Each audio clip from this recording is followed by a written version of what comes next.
Rufaro mamore. Amen. Rufaro mamore. Amen.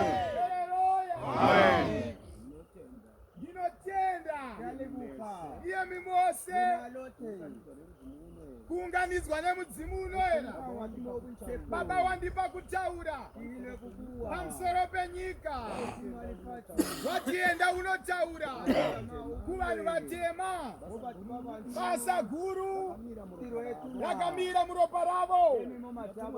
Ndatumwa naBaba, takaremerwa nebasa pamusoro penyika vakomana, nekuti ndini murume uya wakambotaura muguruve. Ndini murume uya wakambotaura vakomana, akambobva mukati menyika. Mutumbi wake achinzwa mwedoro, asabatwa nengoni dzaMwari.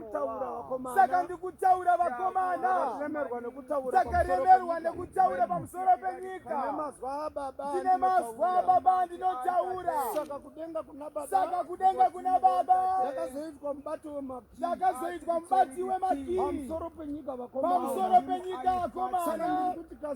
Saka ndiri kuti kazuwa iyemi ndinokukwazisai nembiri yekudenga kuna Baba, ndichiburuka kudenga kuna Baba vakandipa kutaura pamusoro penyika. Saka kudenga ndasiya kuna Joshua. Kana ndichitaura Joshua ndinotaura Kristu, nekuti ndiye agere kuuma. Saka ndinoti kazuwa iyemi makayambuka vari mweziro muchiyambutswa naye pamusoro penyika.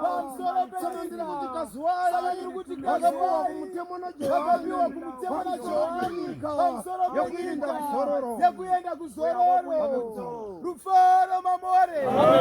Rufaro mamore. Saka Baba watienda unotaura nevanhu vatema, pamberi pavo. Kune basa guru rokugadzwa ushe. Saka ndiri mugadzi wenu. Pamusoro penyika vakomana, nekuti ndinozarura denga raBaba. Ndichinga ndarizarura, hapana mutauro unoenda kuenda kuzarurira kuna Baba. Saka Baba ari kundituma pamusoro penyika wenu kana uchinge wataura navo, ugovaudza ndichataura munyama yavo pamusoro penyika kuti iende kuna Baba, kuti kumune murereri agere kumusoro kumanda, kuti igosvika kuna Yesu, kuna Joshua wekudenga. Rufaro mamore. Rufaro mamore. Haleluya. Amen. Saka Baba wanditi enda unotaura navo. Ndiri mukadzi weumambo, ndiri mukadzi weushe. Saka yatumwa kuzogadza ushe muropa revanhu vatema. Ndinoti makorokoto pamusoro penyika. Ndiri murume uya wakauya achitaura ndikapfekedza menduro pamusoro penyika. Asi mwaka uno ndakataura musadzipfeka, hamuna kudzikonzera kuti mupfeke nemenduro idzodzo.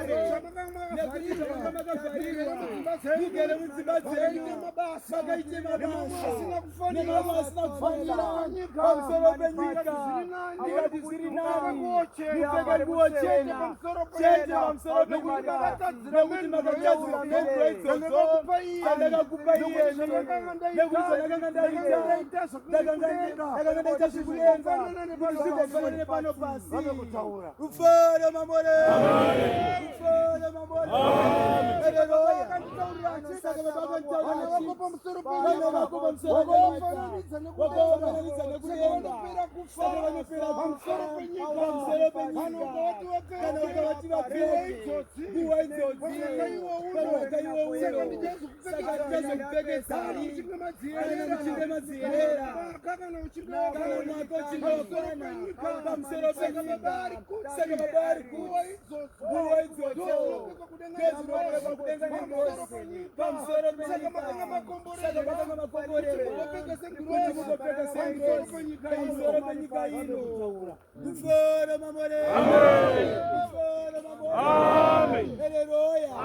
Saka ndinonauya saka ndinawe anotumwa nababa pamusoro penyika vakomana tiri munaisi wemvura tinomisa mvura kunaya nekuda rwapiwa makina vava saka zvandinotaura ndozvinozadziswa kabari kuti enda unotaura vanhu vatema kana mukadanana pasi rese richaomera kana mukadanana pasi rese richaziva kudenga kuna Mwari vakakomborerwa iyemi munyika ino yevanhu vatema nekuti ndimo makatumwa vatumwa pamusoro penyika hakuna kwakatumwa vatumwa vanotaura naudza Mwari pasi penyika ino mukati menyika ino nekuti mune makirawa akavakwa akomana pamusoro penyika saka babari kuti magorokoto kana ndichitaura ndinotaura nawo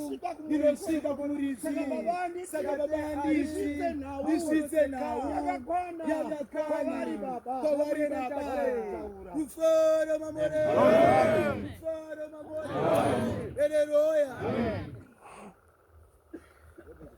uforo mamore uforo